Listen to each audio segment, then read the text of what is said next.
1, 2, 3, come on!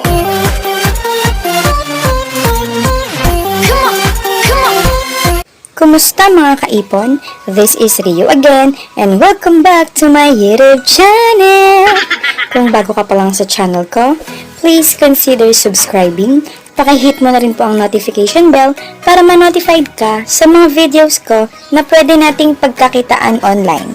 Nag-upload ako dito ng mga application and website na pwede nating pagkakitaan gamit lamang ang ating mga cellphone, laptop, or desktop. Bukod pa dito, ay nagpapaload giveaway din ako. Siguraduhin mo lamang na nasunod mo ang mga mechanics na ito at pwedeng-pwede ka nang makasali sa ating load giveaway.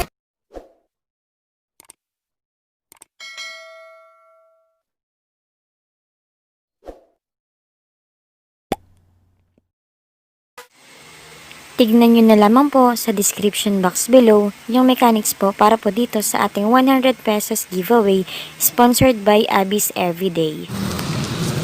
So ayan guys, ituturo ko sa inyo kung paano nga po ba mag-cash in sa Gcash via 7-Eleven kiosk. Okay po, so ayan, nasa kalsada ako. Ayan. Okay, so ito yung 7-Eleven. Okay guys, so ayan, malapit na ako sa 7-Eleven and ayan, wala akong dalang mic. So sana naririnig nyo ako. Ayan. Ayan na po ang 7-Eleven.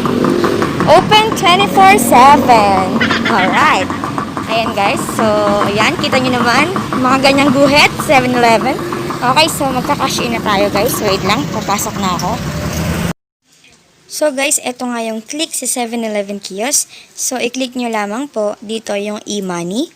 And after that po, i-click nyo po yung Gcash. Ayan. And after po, i-click nyo po yung Gcash cash in and yung inyo pong number. So syempre po yung Gcash number nyo po yung ilalagay nyo po dito. Okay, so ayan, type nyo lang po and i-double check nyo po kung tama po ba yung number po na nailagay nyo. So, make sure lang guys na tama yung number nyo dahil sayang naman yung ika-cash in nyo. So, click nyo po yan para dun sa amount na ika-cash in nyo po.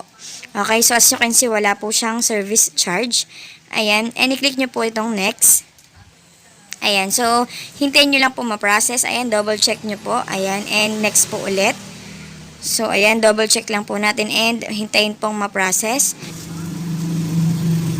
And hintayin nyo po dito sa bandang baba yung resibo. So, ayan po, itinuturo po ng arrow natin. Ayan, so, yan, lumabas na po yung resibo.